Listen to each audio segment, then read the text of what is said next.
Hello, clock fans. I've had some questions about the special mechanical pulley that's found in the month runner Micronis by Kieninger, the regulator. Here is a close-up shot of the pulley, of the mechanical pulley. You can see that the pulley is connected to a couple of gears, a snail gear there. Also, notice the quality and the engineering involved. There's even some ball bearings around the pivot point. So the question you might ask is, why is that necessary? Why not just use a regular pulley like this one found in this antique miniature regulator? Well, a regular simple pulley like this works fine for this clock, basically because there's one single round weight. You may not notice it, but with any weight-driven regulator, throughout the course of the running time, whether it's a week or a day or a month, the weight actually swivels a little bit this way, a little bit that way, a little bit this way, because one of the cables that it's suspended from is fixed here, and the other one is wound around the spindle. And so as that one moves up and down the spindle as it unwinds, that causes your weight to go back and forth, to turn back and forth.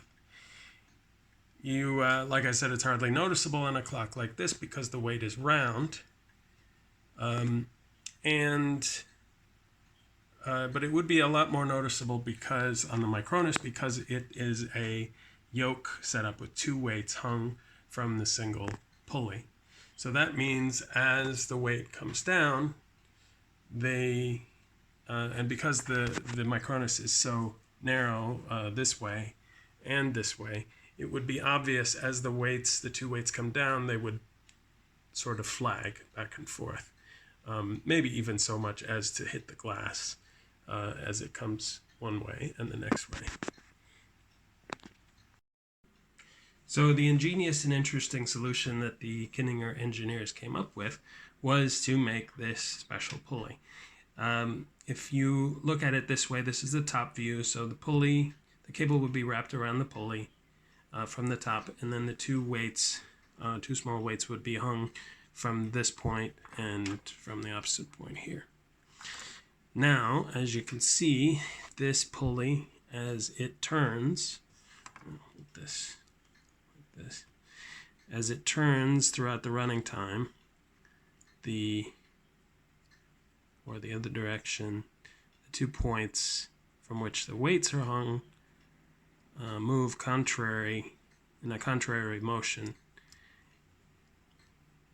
and that will compensate for the way as the running time comes down. It compensates, and these move in the opposite direction so that the weights fall flat and parallel to the back and front of the clock. To look at it another way, with this clock, if the two weights are hung like this, if my hand represents the two weights next to each other, they come down like this instead of like this. So I hope that clears it up. Let me know what you think. Thanks.